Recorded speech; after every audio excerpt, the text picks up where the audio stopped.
तो सबसे पहले सभी जो पीए साथी हैं सभी को नमस्कार, सभी को गुड मॉर्निंग और सभी का हार्दिक स्वागत है एक बार फिर से नए सेशन में। आज का जो ये सेशन चलेगा ये JK SSB driver exam 2023 paper solution. जी हाँ दोस्तों, और ये काफ़ी अच्छा पेपर यहाँ पर रहा था और इस पेपर में टोटल 120 प्रश्न आए थे और इतने ज़बरदस्त पेपर जो ये आया था। और ऑल इंडिया में हम ड्राइवर एग्जाम के कंपैरिजन करें तो हिस्ट्री में उठा के हम ड्राइवर एग्जाम को देखते हैं तो एक तो जेकेएसएसबी के पेपर आप देख पा रहे हैं, एक तो जेकेएसएसबी के और एक एसएससी ने यहाँ पे दिल्ली पुलिस कांस्टेबल ड्राइवर के लिए पेपर लिए हैं। तो ये हमेशा से यूनिक पेपर रहे हैं, गजब के शानदार पेपर रहे हैं। ऐसा पेपर किसी भी बोर्ड ने ड्राइवर एग्जाम के लिए नहीं बनाया है। तो जो भी साथी तैयारी कर रहे हैं, एक तो जेकेएसएसबी और एक दिल्ली पुलिस कांस्टेबल ड्राइवर के जो 3 शिफ्टों के पेपर हुए हैं उनको आप देखना मत भूलिएगा अगर आप किसी भी एग्जाम की तैयारी कर रहे हैं। इसके अलावा मैं बताना चाहूंगा हमारे जो स्टडी रूम ऐप है इसके ऊपर लगभग 55 पेपर तो मैंने अपलोड कर दिए जो प्रीवियस ड्राइवर एग्जाम के पेपर हैं और लगभग 10 पेपर मेरे पास में और अवेलेबल है। तो ये सभी जो पेपर है ना, इन सभी का सॉल्यूशन, इनकी पीडीएफ आपको स्टडी एट होम ऐप के ऊपर मिल जाएगी, आप वहां से ले सकते हैं। क्योंकि अब जो नेक्स्ट एग्जाम होगा नए प्रश्न कहां से आएंगे, न्यू क्वेश्चंस कहां से ऐड करेगी बोर्ड जो है, तो यहीं से आएंगे। तो बिना टाइम जाया करते हुए हम फास्टली मूव करते हैं। ये सेशन इंग्लिश और हिंदी दोनों में रहेगा। तो सबसे पहला क्वेश्चन हमारे सामने आ चुका है, which form is to be filled to apply for the pollution under control certificate. प्रदूषण नियंत्रण प्रमाण पत्र के लिए आवेदन करने के लिए कौन सा फॉर्म भरना होगा। आप सभी को पता होगा मोटर व्हीकल एक्ट की जो सेक्शन 190 का पार्ट 2 है इसके अकॉर्डिंग आपको पीयूसी आपको रखना पड़ेगा और पीयूसी सर्टिफिकेट जब आप बनाओगे तो उसके लिए फॉर्म संख्या 59 आप कहां मिलेंगे। जी दोस्तों, इसके अलावा मैं बताना चाहूंगा आप जब न्यू व्हीकल परचेज करेंगे, न्यू व्हीकल परचेज करेंगे 1 ईयर की आपको छूट रहेगी। 1 ईयर यानी कि दोबारा से बताना चाहूंगा मैं 1 ईयर तक आपको पीयूसीसी बनवाना नहीं है, कंपनी खुद बना के देगी, ठीक है ना। तो 1 ईयर तक छूट रहती है, 1 साल तक आप बिना पीयूसी गाड़ी चला सकते हैं। बिना पीयूसी नहीं, वो कंपनी बना के देती है, ठीक है ना। तो ऑप्शन नंबर यहां पे सी राइट आंसर हो जाएगा। प्रश्न संख्या 2 है, भाई समझ में आया नहीं आया, भाई आप समझ पा रहे हैं मेरी लैंग्वेज को। आप जो भी जेकेएसएसबी वाले इंग्लिश से जो सेशन देखना पसंद करते हैं वो भी कमेंट करें भाई एक बार कि भाई ये जो मैं बोल रहा हूं वो समझ में आता है क्या, इनसे आपको फायदा मिलता है नहीं मिलता है, कमेंट सेक्शन में बताएं आप, ठीक है ना। प्रश्न 2, which of the following comprises the check of the shock absorber. निम्नलिखित में से किसमें शोक अवशोषक की जांच शामिल है। जब आप शोक अवशोषक है यानी कि शोक एब्जॉर्बर की अगर आप जांच करते हैं, उसकी अगर जो उसको मतलब कि उसकी जांच जब टेस्टिंग करते हैं तो उसमें क्या शामिल है, टूटती प्रणाली यानी braking system, steering system, wheel system और बॉडी। तो इनमें से जब आप शॉक एब्जॉर्बर को देखेंगे, क्योंकि जब शॉक एब्जॉर्बर का जो अलाइनमेंट होगा पहियों का वो अगर खराब हो जाएगा तो जब आप शॉक एब्जॉर्बर को चेक करेंगे तो उस समय आपको स्टीयरिंग प्रणाली भी देख लेनी चाहिए। जब आपको लगे कि भाई steering system shock absorber system है उसमें कहीं ना कहीं गड़बड़ है तो हो सकता है स्टीयरिंग सिस्टम में भी गड़बड़ आ जाए, तो यहां पर स्टीयरिंग सिस्टम को भी साथ में इसमें जांच में शामिल किया जाता है, ठीक है ना। ऑप्शन नंबर 2 हो जाएगा। Which of the following is not a function of the chassis। Chassis का फंक्शन नहीं है, मतलब चेसिस का काम नहीं है। Withstand the centrifugal force while taking a turn, यानी मोड़ लेते समय केंद्र अपसरक बल का सामना करना। मोड़ते हैं तो आपको पता है ना चेसिस के ऊपर दबाव पड़ता है तो उससे जो है ये फोर्स का सामना करता है। Carry the weight of the vehicle and passenger, बिल्कुल ये वाहन और यात्रियों का वजन उठाता है, बिल्कुल ये भी ठीक है। With stand the acceleration and braking torque, त्वरित और ब्रेकिंग टॉर्क का सामना करता है, ये भी काम करता है बिल्कुल। Generate the power stroke bye ignition in the fuel, यानी ईंधन को प्रज्वलित करके पावर स्ट्रोक उत्पन्न करता है। यार ये चेसिस है, चेसिस का ये काम नहीं है, ये गलत हो जाएगा, ये इंजन का वर्क है, इंजन का फंक्शन है, ठीक है ना। तो समझ में आपको आ गया होगा, option number D right answer.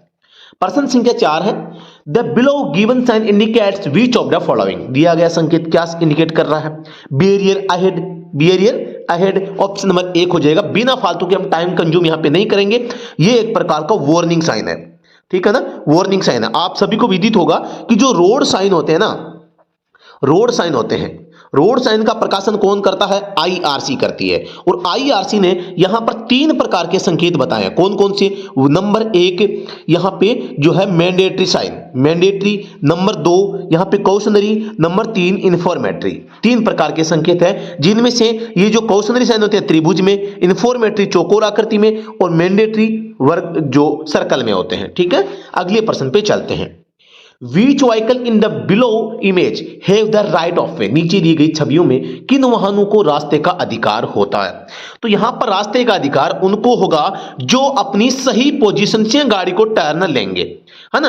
तो ये आपको थोड़ा सा ध्यान से वो देखना है। तो सही स्थिति से जहां पे आप है वो टर्न लेंगे, वो स्थिति सही मानी जाएगी। तो आप इस पिक्चर में देख पा रहे हैं, यानी कि देखो ये ए व्हीकल है और ये बी व्हीकल है, यहां पर भी ए व्हीकल है और ये बी व्हीकल है। तो यहां पर देखो ध्यान से, इस बी व्हीकल ने गलत टर्न लिया है, मतलब जो फिगर 2 है, 2 का बी रोंग हो गया। ठीक है ना। अब यहां पर देखो ये जो अपनी लेन में चल रहा है और ये यहां टर्न ले रहा है, तो मतलब कि फिगर फर्स्ट का ए राइट हो गया, है ना। तो हम कह सकते हैं यहां पर भी देखो, तो जो ये है, जो ए है, ए यहां पर जाके यहां टर्न ले रहा है ना। तो यहां पर फिगर सेकंड में भी ए सही है, मतलब फिगर फर्स्ट में और सेकंड में दोनों में ए सही पोजीशन में आ रहा है। ठीक है ना। तो ये आपको थोड़ा सा ध्यान देना है। अब दूसरी बात यह है, यहां पर देखो, यहां पर ऑलरेडी ए व्हीकल जो है यहां पे टर्न ले रहा है और यहां से बी ले रहा है, तो इसलिए ए सही होगा, क्योंकि ये अपनी लेफ्ट लेन में है, वो टर्न ले सकता है। लेकिन ये बी अपनी ऑपोजिट साइड में है, तो ये इस व्हीकल के गुजरने तक ये नहीं ले सकता। ठीक है ना। तो इसीलिए यहां पे ऑप्शन नंबर यहां पे ए ये सही हो जाएगा पहले का, और दूसरे का भी ए सही हो जाएगा। यानी कि option number C, A in figure first और ए इन फिगर सेकंड। तो option number C right answer हो जाएगा। प्रश्न संख्या 6, which brakes are mostly rotating devices with a stationary pad and a rotating wear surface? कौन से break अधिकतर स्थिर पैड और घूमने वाली, पहनने वाली सतह के साथ घूमने वाले उपकरण होते हैं? अधिकतर स्थिर पैड यानी कि जो ब्रेक शू होते हैं, ब्रेक शू या ब्रेक पैड, तो ब्रेक पैड क्या है, स्थिर जगह कैलिपर में जकड़े हुए रहते हैं, और एक डिस्क होती है जो पहिए के साथ लगातार सर्कुलेट होती है, पता है ना आपको। तो यहां पर ये कौन से ब्रेक है ऐसा पूछा जा रहा है। तो ऐसे ब्रेक अगर एक रोटेटिंग डिवाइस होगी और एक अगर स्थिर यहां पे जो है ब्रेक शू लगे होंगे, तो इनको हम कह सकते हैं ये जो ब्रेक हैं वो फ्रिक्शन के मेथड पे काम करेंगे। तो यहां पर हम कह सकते हैं friction brakes. Option number C इसका राइट आंसर हो जाएगा। ठीक है ना। तो ब्रेक जो होते हैं फ्रिक्शन पे काम कर रहे हैं, मतलब कि एक रोटेटिंग डिवाइस है और एक अगर फिक्स जगह है जो कि ब्रेक पैड होते हैं, और रोटेटिंग में जो आपकी डिस्क होती है ना, या ड्रम होता है, तो इन दोनों के बीच में घर्षण होगा, मतलब फ्रिक्शन ब्रेक होंगे। समझ में आया ना। प्रश्न संख्या 7, निम्नलिखित में से कौन सा दस्तावेज गाड़ी चलाते समय प्रस्तुत किया जाना अनिवार्य नहीं है? Which of the following is not a mandatory document to be produced while driving? Driving licence आपको दिखाना पड़ता है, वाहन पंजीकरण प्रमाण पत्र ये भी दिखाना पड़ता है, वाहन चालान, वाहन बीमा प्रमाण पत्र ये भी दिखाना पड़ता है, मतलब सी इसका राइट आंसर हो जाएगा। आपको चालान दिखाने की आवश्यकता नहीं है ना। तो यहां पर जब आप गाड़ी चलाते हैं तो ये 3 चीजें आवश्यक है, लेकिन चालान अगर पहले कोई कट चुका है उसको शो करने की आवश्यकता नहीं है। ठीक है ना। प्रश्न संख्या 8 आपके सामने आ चुका है। What is the permissible width of the border of a road sign definition plate? यानी कि सड़क चिन्ह की परिभाषा प्लेट की सीमा की अनुमेय चौड़ाई क्या हो सकती है? यानी what is the permissible width of the border of a road sign? Road sign जो होगा उसकी जो प्लेट होगी उसकी यहां पे चौड़ाई पूछी गई है, तो यहां पर कितनी होगी ये आपको यहां पर बतानी है। तो थोड़ा सा प्रश्न को ध्यान से समझना है। संकेत का यहां पर आप देखो बॉर्डर का पूछा जा रहा है, तो जो बॉर्डर होगा इसकी मोटाई या इसकी विड्थ चौड़ाई जो है वो कितनी हो सकती है? तो इसकी चौड़ाई कितनी होती है? 20 mm होती है। कितना डीपली? ये तो हाईवे इंजीनियरिंग का प्रश्न पूछ लिया अभी बताऊं मैं, इतना हार्ड क्वेश्चन ड्राइवर के मामले में नहीं आना चाहिए। ठीक है ना। तो ऑप्शन नंबर बी हो जाएगा राइट आंसर। प्रश्न संख्या 9 आपके सामने, Which of the following is not a component of an electric starting system of a vehicle? यानी निम्नलिखित में से कौन सा वाहन के इलेक्ट्रिक स्टार्टिंग सिस्टम का घटक नहीं है? Battery cable, starter switch, starter relay, hydraulic hose. Hose का मतलब है होज यानी कि पाइप, ठीक है ना। तो आप सभी को पता है स्टार्टिंग सिस्टम जो है इसका ये पार्ट नहीं है, ये तीनों पार्ट है, ठीक है ना। जैसे बैटरी होगी, बैटरी केबल है, स्टार्टिंग स्विच है, इग्निशन स्विच है, सेल्फ स्टार्टर मोटर है, सोलेनोइड स्विच हो गया ना, ये सारे के सारे पार्ट्स होते हैं, स्टार्टिंग सिस्टम के पार्ट होते हैं। लेकिन होज पाइप है ये लिक्विड बहने के लिए होता है, ठीक है ना। तो ऑप्शन नंबर डी हो जाएगा। प्रश्न संख्या 10, विच of the days in note one of the 4 step that apply when dealing with A emergency on road. यानी इनमें से कौन सा उन 4 चरणों में से एक नहीं है जो सड़क पर किसी आपात स्थिति से निपटने के लिए लागू होते हैं। क्षेत्र को सुरक्षित बनाएं, कोई माना कि कोई एक्सीडेंट हो गया तो उस एरिया को आप जो है सेव करें। चोटों के लिए घायल व्यक्ति का मूल्यांकन करें, ठीक है। यहां पर यह भी ठीक है और यह भी ठीक है। और घायल व्यक्ति को तुरंत घटना स्थल से हटाएं। Move the injured person from the scene of the incident immediately. और सीक हेल्प, सहायता मांगे, यह भी ठीक है। दोस्तों यहां पर आपको घायल को, मेन काम आपका वहां पर घायल को घायल वहां स्थान से हटाना नहीं है। मेन काम है आप उस जहां पर जो क्षेत्र है उसको, जमाना की सड़क पे एक्सीडेंट हुआ है तो उसको सड़क से साइड में आप कर सकते हैं, है ना। लेकिन यहां पर मेन है उस क्षेत्र को सुरक्षित बनाएं और चोटों के लिए घायल व्यक्ति का मूल्यांकन करें, उसको चोट कितनी आई है, और दूसरे लोगों से सहायता मांगे और अस्पताल पहुंचाने का प्रबंध करें। न कि वहां से दुर्घटना हो गई तो वहां से जो जहां पर वो भी जो भी लोग हैं उनको तितर बितर करके हटा दें वहां से कि भाग जाओ यहां से, ऐसा नहीं करना, है ना। तो इंजर्ड पर्सन को वहां से हटाना हमारा मेन उद्देश्य नहीं है। मेन उद्देश्य है सहायता मांगकर उसकी सहायता करना और चोट जो घायल व्यक्ति उसका मूल्यांकन, इवैल्यूएशन करना और क्षेत्र को सुरक्षित बनाना, ठीक है ना। तो ऑप्शन नंबर यहां पे सी गलत हो जाएगा। प्रश्न संख्या 11, लर्नर लाइसेंस के लिए आवेदन करते समय कौन सा फॉर्म भरना होगा।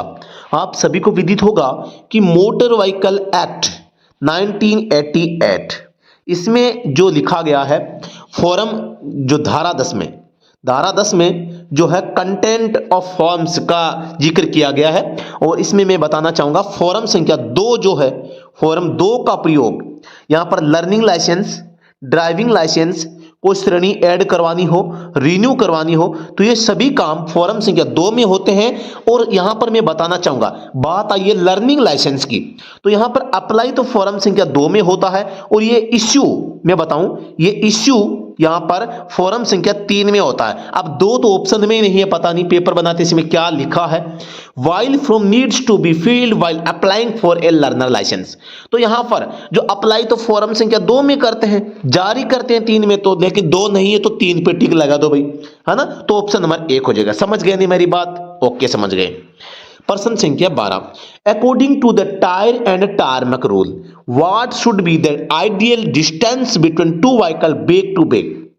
टायर और टारमैक नियम के अनुसार 2 वाहनों के बीच एक के पीछे एक आदर्श दूरी क्या होनी चाहिए। माना कि एक गाड़ी ये है, दूसरी गाड़ी ये है, ठीक है ना। अब यहां पर देखो, इसके आगे के पहिए, ये पीछे के पहिए, ये इसके आगे के पहिए और ये पीछे के पहिए। अब देखो टायर और टारमैक क्या है, ये जो ड्राइवर है इसको ये टायर दिखने चाहिए। ये टायरों के जो बीच की जो सड़क है वो लगभग अगर मतलब दिख रही है तो इसका मतलब शेप डिस्टेंस है। और टायरों के बीच की अगर ये जगह नहीं दिख रही है यहां बैठे, इसका मतलब है आपके दोनों गाड़ियों के बीच में दूरी बहुत कम है। नहीं समझे?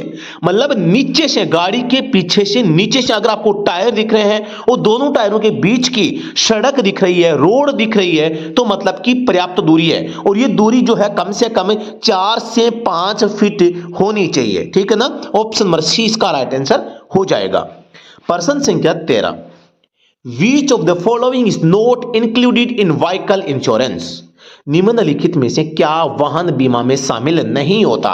आप सभी को पता है कि वाहन जो इंश्योरेंस होता है वो कई गाड़ी टूटने का होता है, कई आदमी के इंजर्ड होने का होता है, ड्राइवर के इंजर्ड होने का होता है, पैसेंजर के इंजर्ड होने का होता है, कोई तीसरे पर्सन के जो संपत्ति का या उसका खुद का नुकसान होता है वो शामिल होता है। तो यहां पर पूछा गया है कि भी बीमा में शामिल क्या हो सकता है। लॉस और damage by accident on fire, दुर्घटना या आग से हानि या क्षति। Liability for third party injured और डेथ, तीसरे पक्ष की चोट या मृत्यु के लिए दायित्व है। ठीक है। लॉस और damage to electric accessories on payment of additional premium, अतिरिक्त प्रीमियम के भुगतान पर बिजली के सामान की हानि या क्षति। कॉन्सिक्वेंटली लॉस और है डिप्रिसिएशन और मैकेनिकली ब्रेकडाउन, परिणामी हानि, मूल्य ह्रास और यांत्रिक खराबी। तो यहां पर देखो जो इंश्योरेंस होती है, इंश्योरेंस में गाड़ी में, ड्राइवर में, यात्रा के समय और किसी भी टूर, अगर आप टूर पे जा रहे हैं तो वहां पे एक तो ये हानि होती है तो इंश्योरेंस जिम्मेदार है, इसके लिए भी जिम्मेदार है। और गाड़ी में एक एक्स्ट्रा प्रीमियम अगर आप इंश्योरेंस के साथ में पे करते हैं तो वहां पे जो गाड़ी के जो इग्निशन सिस्टम है, जो लाइटिंग सिस्टम है, वहां पर भी अगर कोई दिक्कत होती है तो भी है। लेकिन जो ऑप्शन नंबर डी है ना, ये इसमें शामिल नहीं। परिणामी हानि, मूल्य ह्रास और यांत्रिक खराबी, ये इस प्रकार की जो चीजें होती है वो इसमें नहीं होती। यांत्रिक खराबी का मतलब क्या है? Mechanical breakdown. माना कि आपका टायर पंचर हो गया, टायर पंचर हो गया तो क्या अब इसका भुगतान कंपनी करेगी क्या कि भाई टायर पंचर क्यों हो गया? कौन जिम्मेदार है? ब्रेक पैड अगर घिस गए हैं तो कौन जिम्मेदार है? कोई नट टूट गया है, स्टड्स टूट गए हैं, है ना, उसके लिए कौन जिम्मेदार? सीट फट गई है, टूट गई है तो कौन जिम्मेदार है? साइड का शीशा टूट जाता है तो कौन जिम्मेदार? ये जो है ना मैकेनिकल ब्रेकडाउन की स्थिति, तो ये स्थितियां आपको करवानी पड़ती है। इसलिए ऑप्शन नंबर डी यहां पर जो है राइट आंसर हो जाएगा। आप सभी को विदित होगा कि मोटर व्हीकल एक्ट है, इसकी धारा 146 यानी 146 है, ये कंपल्सरी रूप से आपके पास में इंश्योरेंस होना चाहिए, इसका उल्लेख करती है। अगर नहीं होता है तो धारा 196 के तहत ये एक अपराध है, ऑफेंस है, और ऑफेंस के तहत जो जुर्माना होता है वो कम से कम 2000 रुपये होता है। ठीक है ना, तो याद रखना है आपको। पर्सन संख्या यहां पे 14। ठीक है। Which section of the Motor Vehicle Act gives the power to a police officer in uniform to arrest a person without a warrant who commits an offense punishable under section 184, 185, 197 in his presence। यानी अगर आप खतरनाक तरीके से driving करते हैं, आप शराब पीकर गाड़ी चलाते हैं, तो यहां पर मोटर वाहन अधिनियम की कौन सी धारा है जो बिना वारंट के एक पुलिसदारी वर्दी वाले आदमी को, यहां पे इंस्पेक्टर को या जो भी है उसको आपको गिरफ्तार करने का अधिकार देती है? तो वो धारा है धारा 202, अरेस्ट विदाउट वारंट, है ना, बिना वारंट के आपको गिरफ्तार करना। तो यहां पर ध्यान देना है, कभी दारू पी के, कभी खतरनाक तरीके से स्टंट्स ऐसा कुछ मत कर देना, है ना। बिना वारंट के आपको गिरफ्तार करके जेल में डाल देंगे, है ना, तो ऐसा नहीं करना है। दादागिरी तो करनी ही नहीं है, समझ गए ना। अच्छे आदमी हो आप, नहीं करेंगे, मुझे पता है। पर्सन संख्या आपके सामने 15 है। Which of the following gives correct information about the basic scheme adopted for road sign? यानी कि निम्नलिखित में से कौन सड़क चिन्हों के लिए अपनाई गई मूल योजना के बारे में सही जानकारी देता है? भाई सड़क जो चिन्ह है इनके बारे में सही कथन बताना है। Blue circle gives mandatory instructions. क्या ब्लू सर्कल में जो साइन होते हैं वो मैंडेटरी होते हैं क्या? बिल्कुल होते हैं। ठीक है। Red rectangle are used for information sign. लाल आयत, क्या आयत जो चौकोर आकृति में संकेत होते हैं लाल होते हैं क्या? कभी नहीं होते भाई, वो हमेशा ब्लू कलर में होते हैं, तो गलत हो जाएगा। ठीक है, यहां पे मैं इसको यहां से काट देता हूं, ये गलत हो गया भाई। All triangle sign are blue.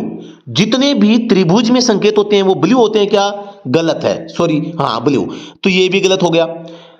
All mandatory road sign are circular with red border. और ये कह रहा है कि सभी जो अनिवार्य सड़क चिन्ह होते हैं लाल बॉर्डर के साथ होते हैं। क्यों होते हैं भाई? ब्लू में भी तो होते हैं। तो यहां पर भी कथन सही कौन सा बैठ रहा है? केवल ऑप्शन नंबर 1, यानी blue circle gives mandatory instructions. ठीक है, तो यहां पर आपको ध्यान देना भी सड़क संकेतों के बारे में कितना गजब का प्रश्न पूछा है।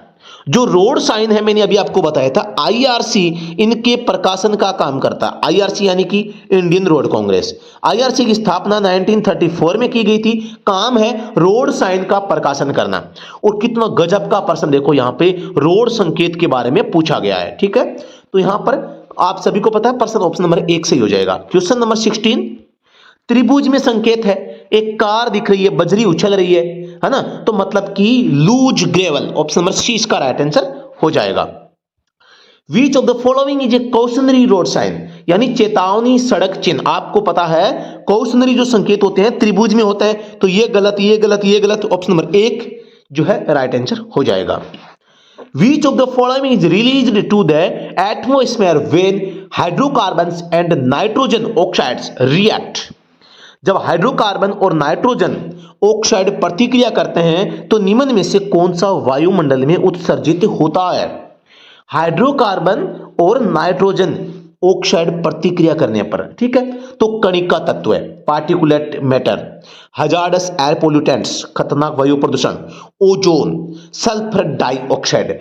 तो यहां पर हाइड्रोकार्बन यानी कि HC, नाइट्रोजन ऑक्साइड अगर यहां पे निकलेंगे तो यहां पर आपको पता है दोनों के मिश्रण से यहां पर ये ओजोन बनेगी, ठीक है ना। तो ऑप्शन नंबर सी इसका राइट आंसर हो जाएगा। प्रश्न संख्या 19, यहां पे एक ट्रक है, वो गोल आकृति में ट्रक है, एरो बाहर की ओर जा रहे हैं, मतलब ये क्या हो जाएगा, लेंथ हो जाएगी। यही एरो अगर अंदर की ओर आ रहे होते तो ये विड्थ होती, यही एरो ऊपर से और नीचे से जा रहे होते तो ये हाइट होती। समझ पा रहे हैं ना? बिल्कुल आप समझ पा रहे हैं, मुझे उम्मीद है ना। तो यहां पर ये एरो यहां पे लेंथ के हिसाब से है, तो मतलब कि ये ट्रक की लंबाई हो जाएगी, मतलब ऑप्शन नंबर 1 लेंथ लिमिट हो जाएगी। 10 मीटर इसकी लेंथ जो है दी गई है, और ये एक प्रकार का जो है क्या, कौन सा साइन है, कंपलसरी, यानी कि आदेशात्मक सड़क चिन्ह है। और 10 मीटर से लंबा ट्रक यहां पर नहीं गुजर सकता, ऐसा इसका मानना होता है। क्वेश्चन नंबर 20 यानी 20, भाई फास्ट पढ़ाएं स्लो पढ़ाएं बताओ, या ठीक चल रहा है मामला, बताएं देखें। प्रश्न समझ में आ रहे हैं ना भाई? पर चलो कोई बात नहीं, आ रहे हैं, मुझे पता है यार, आप अच्छे लड़के हो, अच्छे लड़कों की अच्छा समझ में आता है, सच में बताऊं मैं ना। कोई बात नहीं, वीडियो पसंद आए तो इसको लाइक कर देना और अपने दोस्तों के पास अपने ग्रुप में शेयर कर देना इसको, ठीक है ना। बाकी आप सबको पता है जो किस्मत में होना वो होना है, ठीक है। पर्सन ये दोस्तों, ये वीडियो अगर अच्छा लगे ना तो शेयर करना, वरना मत करना यार, है ना। गंदी चीजों को शेयर नहीं करते, अच्छी चीजों को शेयर करते हैं, ठीक है ना। तो अच्छा लगे तो ही करना है। Which of the following gases is mainly responsible for the formation of highly corrosive smoke and acidic rain? यानी निम्नलिखित में से कौन सी गैस अत्यधिक संक्षारक धुंध और अम्लीय वर्षा के निर्माण के लिए मुख्य रूप से जिम्मेदार है? मतलब कि ऐसी कौन सी गैस है जो अम्लीय वर्षा और संक्षारक धुंध के लिए जिम्मेदार होती है? Nitrogen oxide, carbon dioxide, hydrogen chloride और ओजोन। आप सबको पता, अभी हमने पढ़ा था हाइड्रोकार्बन्स और नाइट्रस जो ऑक्साइड है, इनके मिलने से यहां पे ओजोन होती है। यहां पर पूछा है अम्लीय वर्षा का, तो अम्लीय वर्षा के लिए जिम्मेदार कौन सी गैस है? तो नाइट्रोजन ऑक्साइड होगी, ठीक है ना। यहां पर आपको ध्यान देना, यहां पे जो जिम्मेदार है ना वो नाइट्रोजन ऑक्साइड गैस है, ऑप्शन नंबर 1 हो जाएगा। दोस्तों मैं बताऊं आपको एक छोटी सी चीज, यहां पे देखो मैंने इंग्लिश प्लस हिंदी दोनों में सेशन लिए हैं। अब आपको पता होगा कि यहां पर मैं केवल हिंदी के सेशन लेता था क्योंकि हिंदी हमारा जो मीडियम है, ठीक है। अब इंग्लिश हमें यार खुद को आती नहीं है, मैं बताऊं आपको, हिंदी खूब आती है, इंग्लिश हमें खुद को नहीं आती। तो यहां पर इंग्लिश वाले बच्चों को सॉल्यूशन देने के लिए यहां पे हमने इसको ट्रांसलेशन जरूर किया है, और उम्मीद है आप लोगों का भला करेंगे तो हम भी इंग्लिश सीख जाएंगे, है ना। तो आप दुआ करना यार कि राज सर इंग्लिश सीख जाएं, है ना, क्योंकि मुझे थोड़ा सा यार इंग्लिश को पढ़ने में समझने में दिक्कत आती है भाई। हम तो ठहरे देसी मारवाड़ी लोग, है ना, तो यहां पर दिक्कतें आती है यार। तो इंग्लिश आप यहां पे जो है दुआ करना, आशा रखना कि राज सर इंग्लिश सीख जाए तो आपको इंग्लिश और हिंदी दोनों में सेशन है अच्छा लेते रहे। तो कोई दिक्कत आपको आए ना तो यहां पर मुझे माफ कर देना यार, इंग्लिश मुझे बहुत कम आती है, ठीक है ना। अगले प्रश्न पे चलते हैं। What does this dashboard symbol indicate? यह डैशबोर्ड प्रतीक क्या दर्शाता है?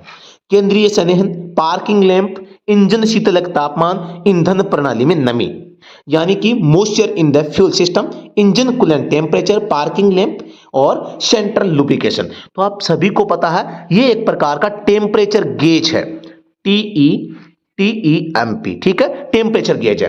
तो यहां पर ये किसका जो तापमान बताता है? इंजन कूलेंट टेम्परेचर बताता है, ऑप्शन नंबर सी इसका राइट आंसर हो जाएगा। और इसका मतलब है गाड़ी ओवरहीट हो चुकी है, ओवरहीट हो चुकी है, ठीक है ना।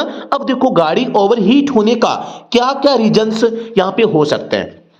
एक तो भी लोड आपका बहुत ज्यादा हो, लोड ज्यादा होगा तो हो सकती है। कूलिंग सिस्टम खराब हो जाता है ना, कूलिंग सिस्टम, तो यहां पे हो सकता है। कूलिंग सिस्टम में कूलेंट की कमी से हो सकता है। रेडिएटर जाम हो चुका है, चोक हो चुका है, हो सकता है। थर्मोस्टेट वाल्व खराब हो चुका है तो भी इंजन ओवरहीट हो सकता है। आपकी इंजन ऑयल नहीं है, ऑयल कौन सा? इंजन ऑयल अगर नहीं है गाड़ी में तो भी हो सकता है। लोड ज्यादा है, स्पीड आप बहुत ज्यादा रख रहे हैं, लगातार लॉन्ग टाइम आप गाड़ी को लॉन्ग ड्राइव, बहुत लंबी ड्राइव पे आप चला रहे हैं, हवा प्रेशर कम है, तो भी इन कारणों से गाड़ी पे लोड बढ़कर गाड़ी गर्म हो सकती है। तो कई प्रकार के कारण यहाँ पे हो सकते हैं। इसके अलावा हेड गैस्केट, मैं आपको बताऊं एक रीजन और बता दूं, हेड गैस्केट भी अगर लीक है ना तो भी आपका इंजन गर्म हो सकता है। ठीक है, तो यहां पर कई सारे कारण इंजन ओवरहीट के होते हैं। प्रश्न 22, which of the following is not an air pollutant according to the National Air Quality Programme. राष्ट्रीय वायु गुणवत्ता कार्यक्रम के अनुसार निम्नलिखित में से कौन सा वायु प्रदूषक नहीं है? Sulphur dioxide, nitrogen oxides, respirable suspended particulate matter और हाइड्रोजन प्रोक्साइड। तो यहां पर जो है राष्ट्रीय वायु गुणवत्ता यानी कि नेशनल एयर क्वालिटी प्रोग्राम के अकॉर्डिंग यहां पे जो है वायु प्रदूषक एयर पोल्यूटेंट नहीं है। कौन सा नहीं है? हाइड्रोजन प्रोक्साइड नहीं है, सल्फर डाइऑक्साइड है, नाइट्रोजन ऑक्साइड है और निलंबित कण पदार्थ भी है। ये तीनों है लेकिन ऑप्शन नंबर डी नहीं है। ठीक है, अगले प्रश्न पे चलते हैं। What does section 189 of chapter 13 dealing with offences and penalties mention as a punishable act. अध्याय 13 की धारा 189 अपराध और दंड से संबंधित दंडनीय कार्य के रूप में क्या उल्लेख करती है? आप सबको पता होगा धारा 177 जनरल ऑफेंस है, धारा 183 है स्पीड के संबंध में है, धारा 184 है डेंजरस ड्राइविंग है, 185 जो है वो ड्रंकन ड्राइविंग है। ठीक है, 189 है वो रेसिंग है। तो आप रेस करते हैं, दौड़ करते हैं ना, तो इस प्रकार की चीजें करते हैं, तो मतलब कि racing and trial of speed, option number B right answer हो जाएगा यहां पर धारा 189 के तहत। क्वेश्चन नंबर यहां पे 24, एक त्रिभुज है, ट्राइंगल है, ट्राइंगल में आगे से वाइड रोड है और पीछे से नैरो रोड है ना। तो यहां पर हम कह सकते हैं नैरो या वाइड रोड अहेड। क्या कहेंगे बताओ? नैरो तो आगे संकरी सड़क कब होती? जब मतलब आगे से जो छोटी होती पीछे से चौड़ी होती, ऐसा संकेत होता है ना। तो ये गलत है, ये होगा road widens ahead, option number B right answer हो जाएगा। ये प्रकार का वार्निंग साइन है। ठीक है, अगले प्रश्न पे चलते हैं। प्रश्न संख्या 25, which one of them is not one of the main goals of first aid. इनमें से कौन सा प्राथमिक चिकित्सा के मुख्य लक्ष्यों में से एक नहीं है?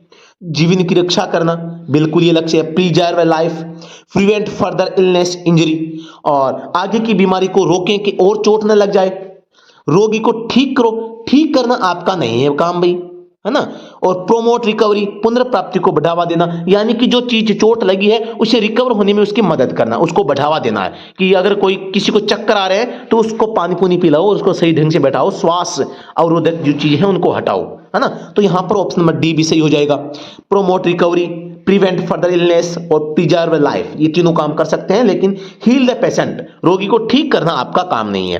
ठीक, तो वो समय के साथ होगा। तो इसलिए ऑप्शन नंबर सी इसका राइट आंसर हो जाएगा। Question number 26, which graded differential gear oil is used to maintain high viscosity at extreme pressure। अत्यधिक दबाव पर उच्च चिपचिपाहट बनाए रखने के लिए किस ग्रेड डिफरेंशियल गियर ऑयल का उपयोग किया जाता है?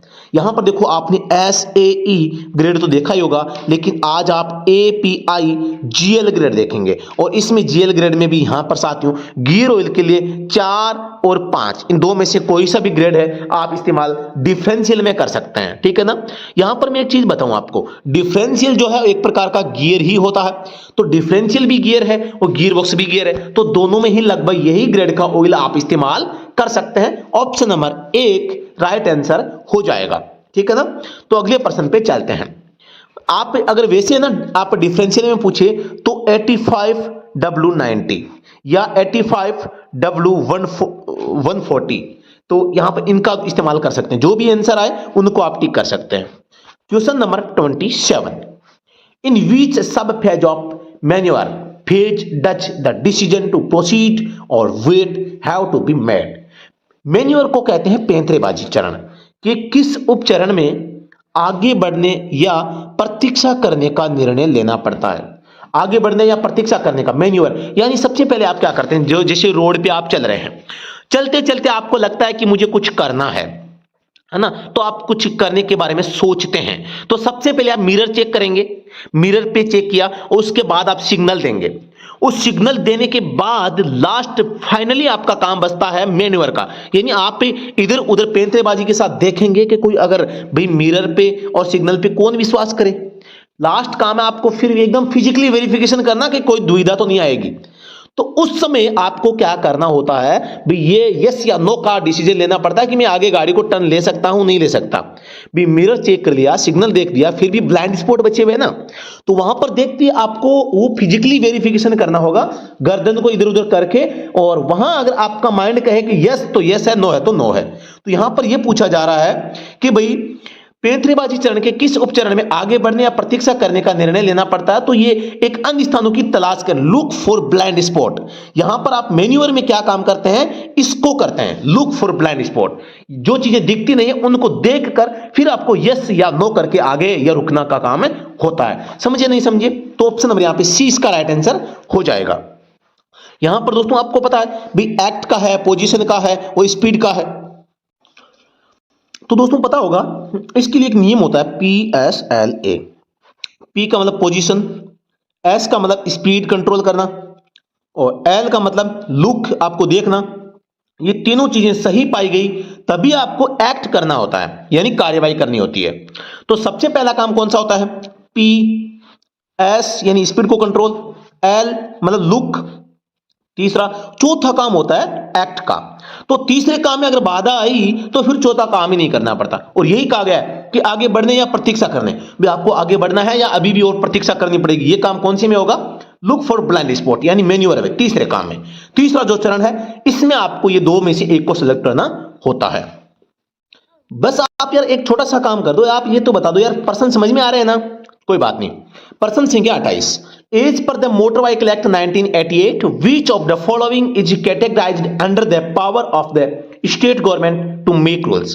मोटर वाहन अधिनियम 1988 के अनुसार नियम बनाने की राज्य सरकार की शक्ति के अंतर्गत निम्नलिखित में से किसे वर्गीकृत किया गया। ये नीचे जो काम दिए गए हैं उनमें से राज्य सरकार क्या कर सकती है। The badge and uniform to be worn by the drivers of transport vehicle, यानी परिवहन वाहन के चालकों द्वारा पहने जाने वाली बेज और वर्दी का इंतजाम कर सकती है, बिल्कुल राइट आंसर है। स्पेसिफिकेशन से related to E cart and E rickshaw, ये सेंट्रल गवर्नमेंट का गलत हो जाएगा। The curriculum of training modules, प्रशिक्षण मॉड्यूल का पाठ्यक्रम की प्रशिक्षण कैसे देना है ये भी आपको पता है, मोटर व्हीकल एक्ट का है, सेंट्रल गवर्नमेंट का है।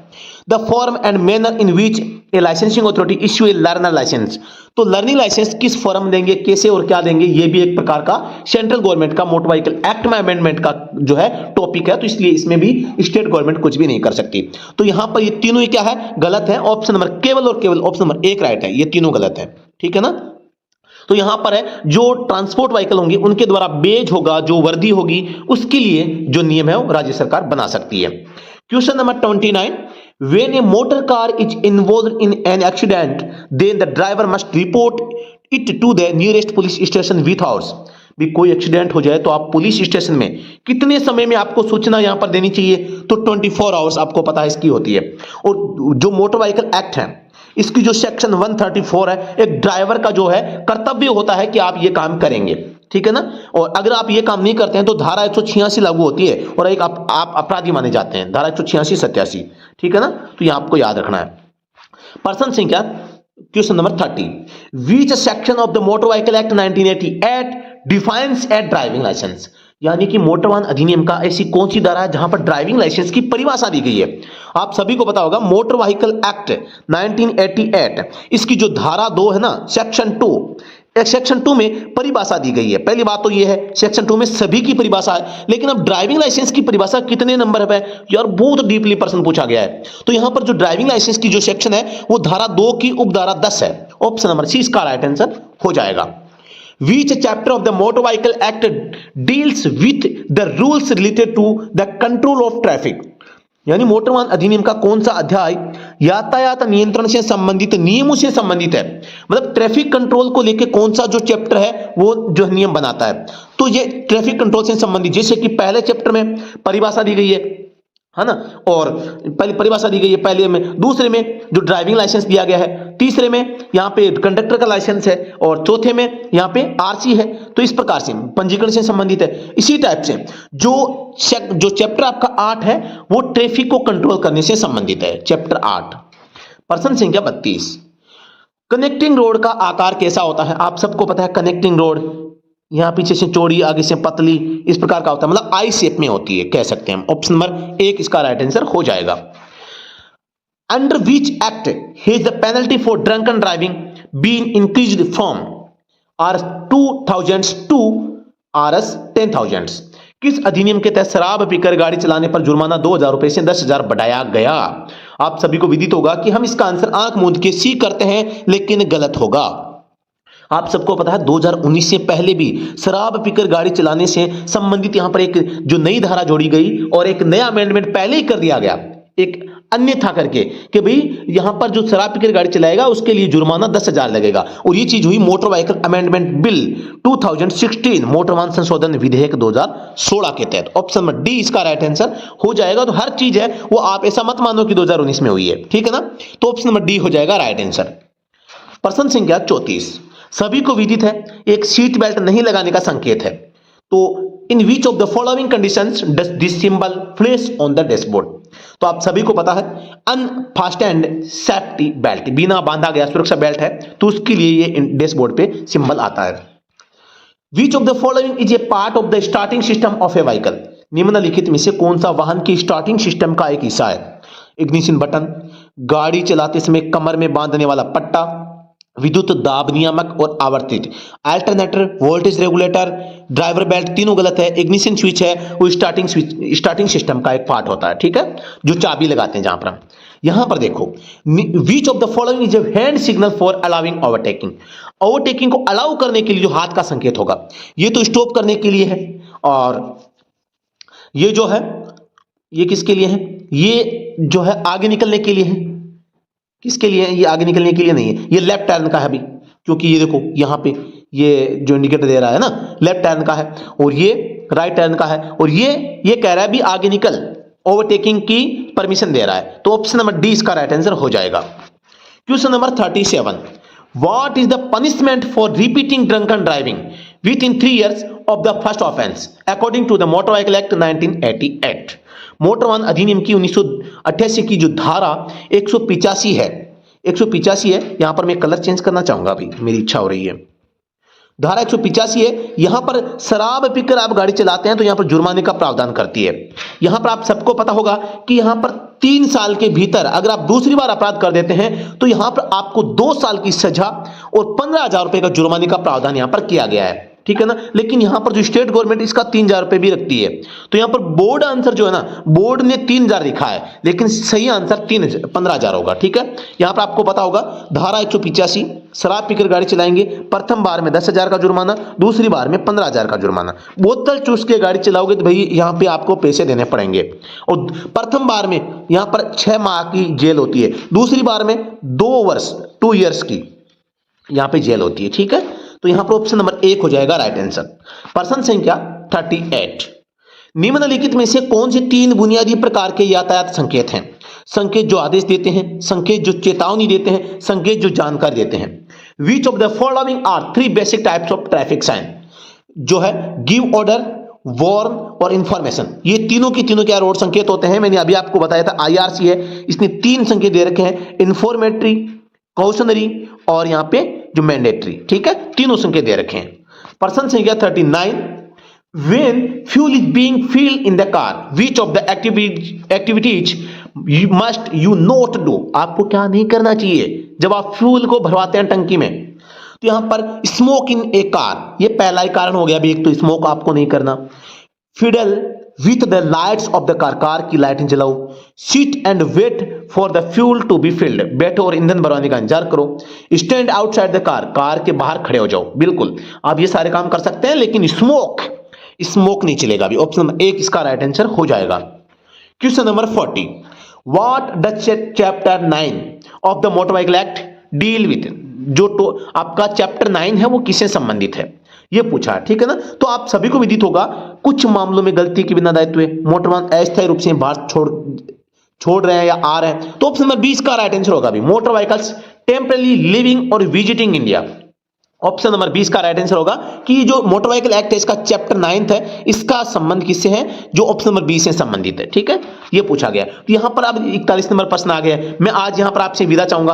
और जी हां दोस्तों, मैं आपको बताना चाहूंगा आज का जो सेशन है इसमें हमने 40 प्रश्न किए हैं और इस पेपर के अभी भी जो 120 में से 80% छूट रहे हैं, तो उनको आगे करेंगे क्योंकि काफी लंबा सेशन हो गया है। 40 मिनट में 40 क्वेश्चन, क्योंकि ये फटाफट सटासट सेशन का पार्ट है। और साथियों, आगे के सेशन तभी आएंगे जब आपको ये लगेगा कि भी सेशन अच्छे हैं और मजा आ रहा है, आपको समझ में आ रहा है। तो साथियों, ये काम अगर आप कर सकते हैं तो एक छोटा सा काम जरूर करें। आप इस वीडियो को आपके पास में जो भी व्हाट्सएप ग्रुप है उसमें आप शेयर करेंगे, लाइक करेंगे, एक छोटा सा अच्छा वाला कमेंट आप लिखेंगे रासर के लिए। जी हां दोस्तों, स्टडी एट होम में आप इस वीडियो को देखने के लिए आप सभी का धन्यवाद, सभी का मोस्ट वेलकम। यूं ही आप आगे बढ़ते रहें, मस्त रहें और अपने लक्ष्य प्राप्ति में सक्षम बने। जी हां दोस्तों, मैं बताना चाहूंगा आप हमारा व्हाट्सएप ग्रुप है और टेलीग्राम चैनल है, ज्वाइन कर सकते हैं, लिंक वीडियो के डिस्क्रिप्शन में है। जी हां दोस्तों, और किसी भी प्रकार का बेस्ट आपको ड्राइवर कंटेंट आपको चाहिए तो यहां पर इसके लिए आप स्टडी एट होम को डाउनलोड कर सकते हैं। कोई भी क्वेरी है आप व्हाट्सएप पे कमेंट बॉक्स में लिख सकते हैं, नंबर आपको स्क्रीन पे दिखाई दे रहे हैं। WhatsApp calling, WhatsApp service